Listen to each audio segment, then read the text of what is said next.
Have you ever walked through the mall, not even thinking about food, not even thinking that you are hungry, but then suddenly you saw a cupcake stand, or you saw a stand with really cool and deliciously looking foods and sweets and yumminess, and thought, I want to eat that. Oh, I'm actually hungry. I want to eat that. And you bought that and you ate it and then thought, why did I just eat that? Maybe you haven't thought about why did I just eat that? Or you're walking along and then you suddenly smell freshly baked bread, for example, or freshly baked cookies. And you just thought, oh my God, that's so delicious. I'm going to buy that. Another example, you weren't thinking about food, you weren't hungry, but then you came home and someone cooked really delicious food, or maybe even you came to your grandmother and it smelled like cookies and you ate them. But in all cases, you didn't think about food before. But why is that when we see food or smell food or taste it, and then just can't stop thinking about it, and we just want to eat that? Another example is you're at work, you're working, you're doing your own thing. Someone came with a cake because it was their birthday and they brought something sweet, and maybe you were even trying not to eat that cake. You last all day until it's 4 or 5 o'clock, but all you can think about is that cake in the kitchen. And maybe you even go into that kitchen every time you look at it and think, I'm not going to eat that. Or you just ate a crumb. Or you took a small piece so nobody can see that you ate that. But all you can think about is that cake, and you either eventually ate it, or what also can happen is that you're not eating that cake, you're trying to be strong, but then you end up binge eating later on. All these scenarios is something that I experienced myself and also working with my clients. So these are not made up stories. These are really real stories. Like I said, from my client, but also something that I experienced myself in the past too. Today I'm coming to you with, I think, quite a fascinating, interesting topic. I want to talk about cues, triggers, and temptation, and also how our surroundings teach us to overeat. So let's talk about how our environment, how there are certain triggers, there are certain things around us, so the environment around us, how that is teaching us to overeat. I think it's a fascinating topic, so I hope you will stick around here. So let's talk about our senses. We have 5 senses. There are certain senses that really trigger it. I've given you some examples, right? You walk around and you suddenly smell something that is delicious, it tastes sweet, it tastes maybe like fresh bread. You just know that it will taste good. So it is usually one of the senses, smell, or you see something that looks really delicious, or also often people talk about, I wasn't hungry, but I tried a piece of chocolate, or I tried something that was yummy and I just continued eating. So it triggered something in me and I continued eating. Or another sense is hearing too. That maybe you were doing something in your every day or in your day, and then you hear someone talk about certain food. You hear an ad on TV and they talk about ice cream or pizza, or you even watch a YouTube video. You don't see food, you don't smell food, But just these kind of conversations, be aware if they trigger something in you. I know in the past when I struggled with food, Pinterest or accounts on Instagram or social media, I might have been following those accounts, and when I saw cakes or sweet food, it triggered me to want to binge that food. So it's those senses, they are triggering us. It's really interesting to be aware of our surrounding that when it starts triggering you to do certain behaviors that you don't want. So in this case, eating food that you don't want to eat, eating even though maybe you're not hungry and you don't want to be eating when you're not hungry. Maybe you walk through the supermarket, you're not thinking about anything other than what you need, your eggs, meat, dairy, whatever food you need, your veggies, fruit. And then you walk past that aisle with all the colors, all the candies, everything you know just tastes delicious, and you just can't. You cannot eat that. So you stop and you buy it and you eat that. Again, there was a visual trigger that led to a certain behavior. So what is happening? Think about the food that you usually eat. You don't get triggered by cucumbers. You don't get triggered by carrots or even potatoes, maybe.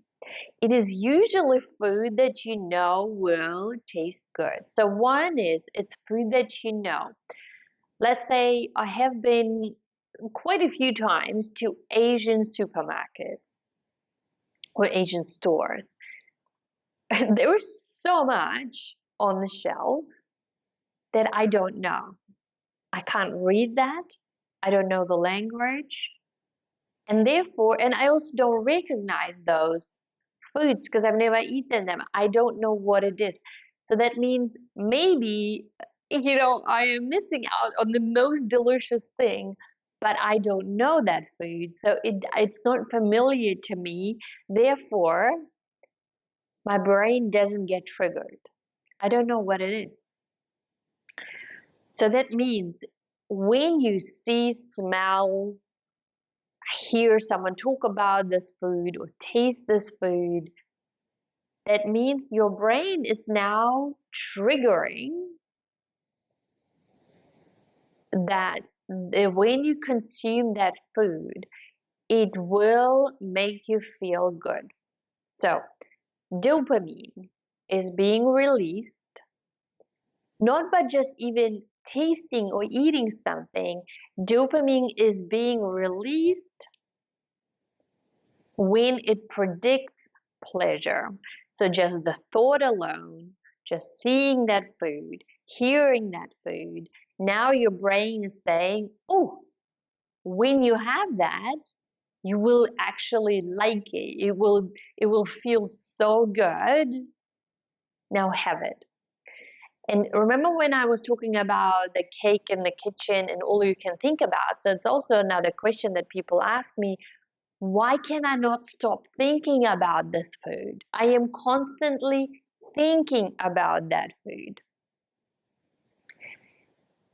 You are thinking that food because your brain predicts pleasure.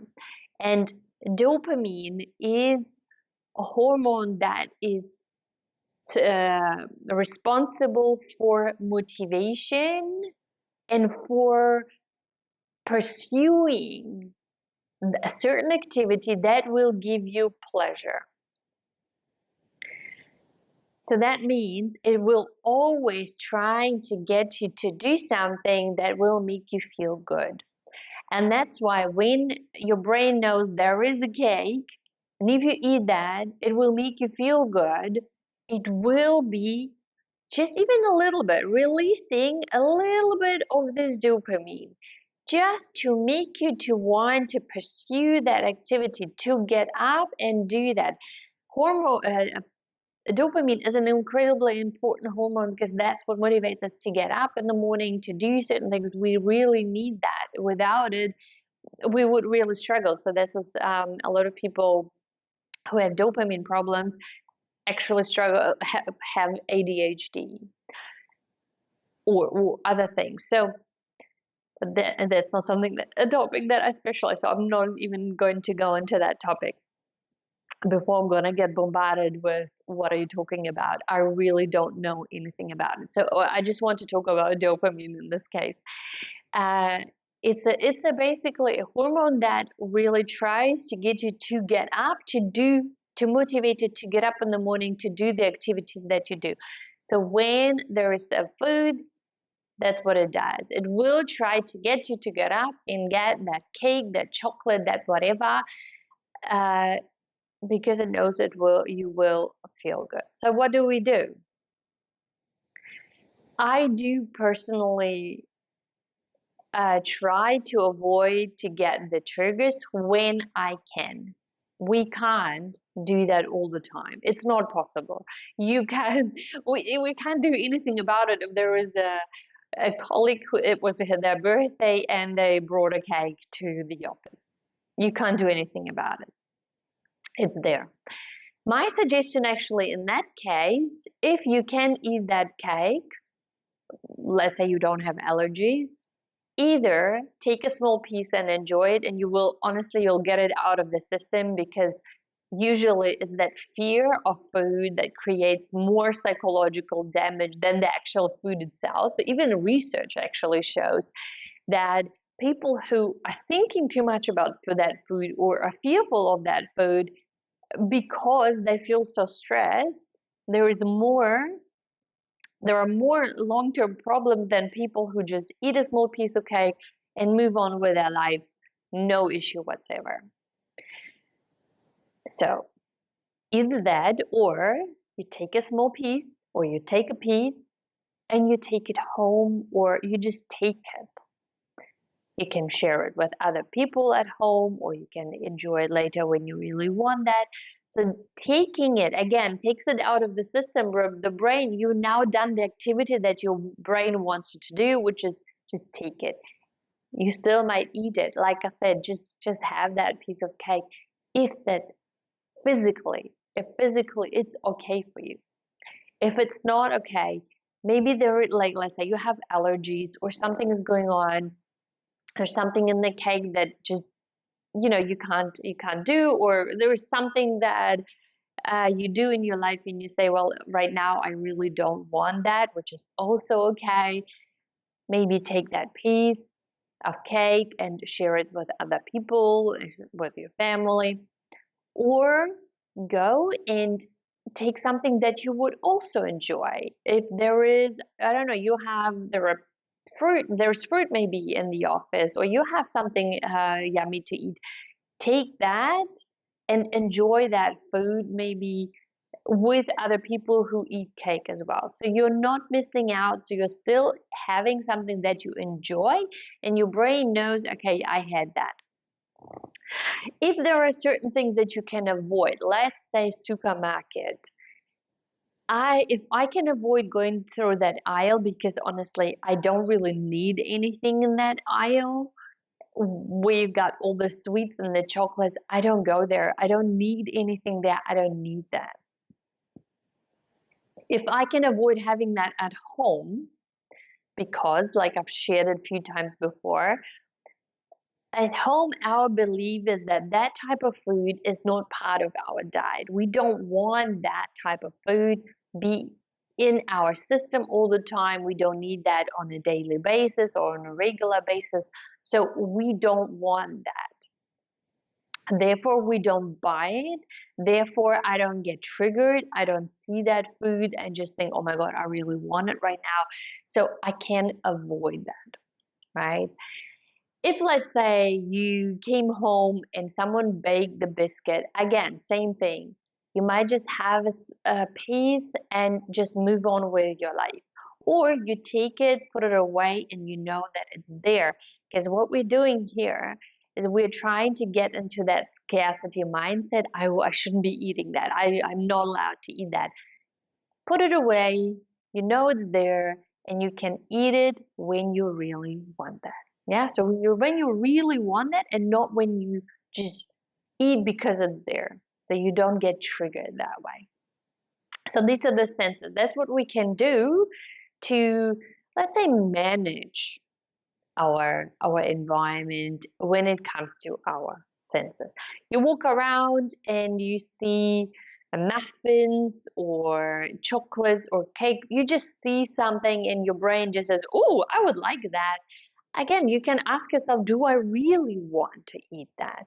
Something that I used to do a lot is imagining the flavor and the taste of that food in my mouth and my stomach to be able to answer to myself, do I really want the flavor of that food? Or is it actually just my brain that is just signaling that, oh, you want that dopamine? And usually that could really differentiate, do I want that flavor? Do I actually want that food right now? How is it going to feel in my mouth and my stomach? So I could make a rational decision based on really my body and not the dopamine signals. So that's what I would suggest. In terms of our environment is, of course, our routine. We are a creature of habit. We like habits, we like routines because our brain likes to have it easy, right? We like it easy, we like it. Our brain doesn't want to think too much. It consumes energy, it consumes calories as such, right? So imagine you would need to learn how to drive every day. Imagine you would need to learn every morning you wake up, you had to learn how to do coffee. It would be exhausting, right? So or you would need to make decisions every day. Am I going to eat cake? Am I going to make coffee? Am I going to make tea? What kind of food am I going to eat today? I mean, we make those decisions every day, but imagine certain things would be every day, and you would need to, it would be new every day. It would be exhausting. So, our brain has found a way to create certain routines that doesn't require so much energy and so much thought. Like, let's say you get up in the morning, first thing you do is go to the toilet, and then maybe you go and make a coffee, then you sit down, or usually in the same spot in the kitchen and the lounge or wherever you do drink your coffee. Then you go to the bathroom, then you go and brush your teeth. So that routine is usually pretty much set because it allows you to flow without thinking too much about it. So now think about your routine in the day. Where in your routine you're eating without asking yourself whether you want to eat that food? I'll give you some examples. It depends on where you are in the world. In some cultures, like I know in New Zealand, I know it's also a British culture. There is morning tea around 10 o'clock, and there is around 3 o'clock afternoon tea. So that's usually when you get a break, and a lot of the time people say, oh, I'm going to have a coffee with something sweet. So there is a routine in you eat, even though maybe you're not hungry at all. Maybe you're not hungry for that food. Maybe you eat because everyone else eats, so all your colleagues go to that cafeteria or to go to that dairy or I don't know, to a certain cafe. And there are these muffins, there are these donuts, everyone is buying something, so you buy it too. There is a routine. Maybe at nighttime, when everyone has gone to bed, you want that alone time. This is the time when you start eating because that's your routine, because that's how you've been doing that, and now you're not even thinking about it. Maybe your routine is TV time. So you turn TV on every time when there's TV on, you watch a movie, so it's nice to have popcorn, to have snacks, have something to eat. So there is a routine. The other routine is the same as a supermarket. Every time you go to the supermarket, this is when you buy these lollies, or that type of chocolate. So that's just something you do without thinking about it. Every time you get petrol, you stopped at the petrol station, you also get a chocolate. Again, these are not made up stories. These are things that my clients have told me in the past. So these are real life examples. And this is part of their routine. So what did we do? We either broke up the routine. So we changed up the routine, or if let's say you still have to get petrol, right? But then you maybe go to a different petrol station, so you're not in the same habit loop, or you're very conscious, so you know, okay, here we are at the petrol station. That's usually what I do.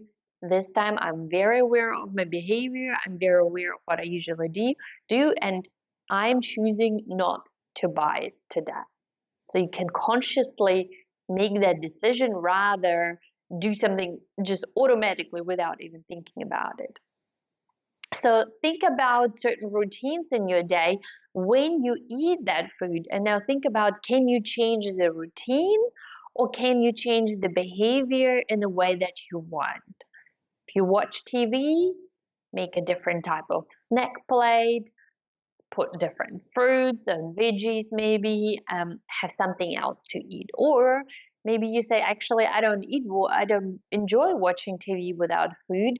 Maybe don't watch TV. Maybe you read a book. Maybe do something else. Maybe talk to people around you. You can change up the activity. You can do something different. Or you watch TV and maybe draw something, or write in your diary. Add a different activity that is not food related. If you go with your colleague to a cafeteria or to a cafe, don't buy anything. You don't need to buy anything, or buy something that is something different. Yeah, make a different choice. Make a better choice. If you don't want to go, you don't need to go either. Yeah, so you can make your own decision. So change up the routine, have a look at your routine, decide what you can do differently, either change the routine or the behavior within the routine. Then obviously our surroundings are emotional, learned habits. Learned habits. As I mentioned previously, habits, routine, it's something that our brain wants, and it's important as well. So the question is, what type of habits do we have that we want to change? Because at the end of the day, you will have habits. We all have habits, right? But what habits do we want, and how do we want to change them? So if you watch TV and you eat, as I mentioned, change either the fact that you watch TV, or eat something different that you feel okay about, or do some another activity with watching TV. So make a change and then repeat that. Really set yourself a goal to repeat that for 2 weeks. And then you can see how you feel again, and then make a different choice if you don't like it. So you can always choose, and really always question yourself, does this feel good? Is that align with me? What do I want to get out of this? And then work backwards, right? So what is the goal? What do you want to achieve? How do you want to feel? Why do you do that? And then go backwards. How do you want to get there? So what are the steps that you're gonna take to get there? If, let's say, you are a learned habit, every time when you go to cinema, you don't think about anything other than, right, cinema, I go and buy popcorn. That's just something I do. We always buy ice cream every time we go to the cinema. Again, can you bring different type of food with you? Sneak it in. Can you do that? Or don't buy anything. Have maybe a bottle of water with you and sip on that water. make a different choice. Just be aware of it. When you are aware of your behaviors and routines and habits that you've learned that you want to change, what would be a better option? A learned habit, also something that a lot of us do, meeting friends and eating. So meeting for catching up for dinner, catching up to eat something. Nothing wrong about that, unless you don't want that.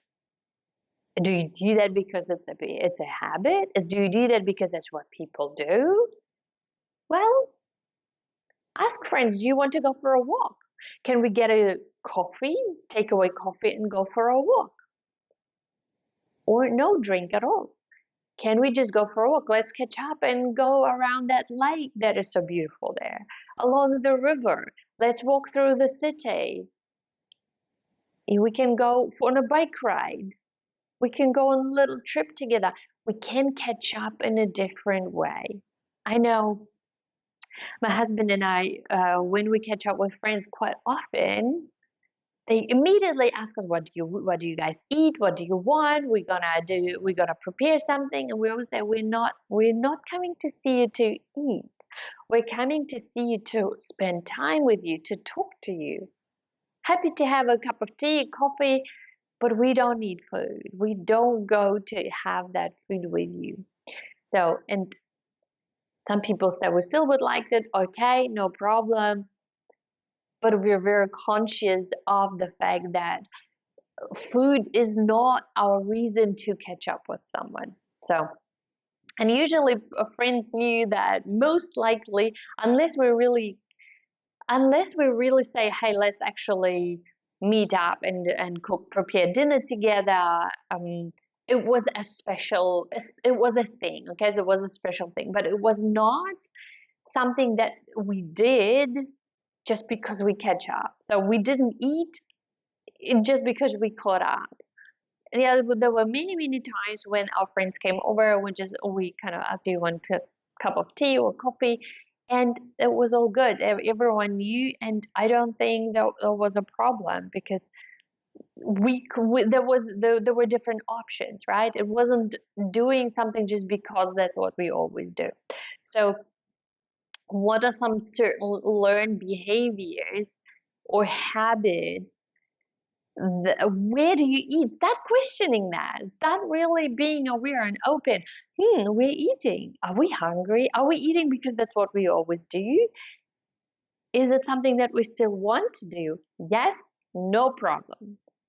We want to make a change? Okay, let's have a look. What else can we do? What other options do we have? The food around us. Let's just talk about that. Like I said, the overeating doesn't usually happen with broccoli and kale and cucumbers and carrots. It usually happens with high palatable foods, usually foods that are high in fat, salt, sugar, usually simple carbohydrates, usually food that hijacked our dopamine system and trigger the reward system, food that make us feel good. Usually food that are highly processed and really made in a way that triggers that overeating triggers the fact that you want to eat more because of the flavors, the combination, because of dopamine, all of that. So, and that food is easy available. We can go to the supermarket almost at any time. We can go, if not supermarket, can be a dairy, it could be a little store around the corner. It can be a petrol station. It's there. And when we see that food, it triggers all these systems that I've been talking about. So it wants you, like your entire body will be fighting, and dopamine will be trying to get you to pursue that activity, to get that pleasure. So if we can avoid being around that food, I really think is the best. Trying to eliminate the constant regular exposure to that food. At the same time, I want to emphasize I am not saying we shouldn't be eating that at all. I'm not saying it's forbidden and it's bad and we kind of try to completely stay away from that. I'm not saying that. What I'm saying is I want everyone to eat something because that's what they really want. And it's a conscious decision to do that, and not because they get triggered by their environment. So making decisions based on our prefrontal cortex that makes logical, good decisions that make us feel good in the moment, but also afterwards as well. So we don't want to feel every time I get triggered, I eat that food and I start physically feel uncomfortable. So there is a balance between not being exposed to it, but still, if you still really want that, if you feel like, you know what, I really want that chocolate, go get it, enjoy it, and move on with your life. If this is not something that we consume in big amounts on a daily basis, our body will probably be fine. If that's something that I consume on a daily basis and in quantities that I know just are not good for me, then maybe think about all these points that I talked about. Right? We don't want to get into a state of I'm not allowed. There is scarcity, because that's how we start being fixated on this food, and that's how we start overthinking, and even to a point of obsessing, and even then getting to a point where you binge, right? So there is a balance, my beautiful friends. Allowing yourself to eat when you truly want that, this test, like I said, connect with your mouth and your stomach. Do I want to taste this flavor? Do I want the food in my mouth and my stomach? And you feel like, you know what? Yes, I want that flavor. I want the chocolate. I want to taste that chocolate. I really want to eat that. Go for gold. Eat it in an amount that makes you feel good while you're eating and afterward, and move on with your life. Yeah. So we don't want to get into obsessive overthinking state. Allow yourself to eat when you truly want that. But if you are aware of the triggers, so we want to basically understand the cues in our environment and know, okay, I'm eating here because I got triggered, but I actually don't really want that. So now we have some options to make decisions based on your logical thinking, not because of the cue, right? We want to redesign our environment. We want to change our environment as much as we can, when we can. We can't always. If we can't change our environment, then we can make logical decisions. We can start being aware of our environment, of the triggers that I've mentioned, and now I can make a plan of what I'm going to do differently. I can start adjusting my behaviors. If you have certain loops that you continue repeating, your habit loops, the certain things that you do without thinking, okay, so let's start becoming aware of those habits that we do, activities or routines that we repeat on a daily basis. Let's make a plan. Just write them down first. What are the loops that you do that you're not happy about? and which activity can you change, but also make a plan of what you're gonna do instead. Just change one thing and make a plan of, let's say, from now on for the next week, every time I watch TV, I'm going to draw in my book, and do that for a week. So plan just one activity and just do that for a week. After a week, if you're not happy with drawing, it's like, actually it sucks, I don't want that. Then every time I watch TV, I'm going to write in my diary. Try that for a week. In that time, you are already breaking the loop. You're breaking the habits, but you're finding what works for you. If, let's say, after 3 weeks, you think none of these activities make me happy, I actually don't want to watch TV, no problem. Do something different that will make you feel good. But maybe that's actually here the best opportunity to create absolutely new routines and habits in your life. Yeah, so that's how we change our habits. That's how we rewire the brain, and how we really recreate and create our life that is more aligned with our goals, that is more aligned with what the way we want to live, and that makes us feel good too. I truly hope this helps you and you get some ideas. If that helps you, if you like some of these ideas, please do me a please do me a favor and share it around. Share it with your friends. Share it with anyone who you think might need to hear it today. Sometimes we don't know who might need to hear it today. I really would appreciate that. You never know how much it helps me. If you subscribe on this podcast on the channel where you watch it or listen, please know that if you're still here, I really assume that you enjoyed this episode. Please subscribe, like. You really, truly, from the bottom of my heart, it means the world to me. It helps to spread my message. It helps to grow this channel. Without likes, without comments, the algorithms don't like this. It doesn't grow, I can't spread the message. So, that's how we can support those who really will benefit from these messages. So again, thank you so much. No matter where you are in the world, have a beautiful day, have a beautiful night.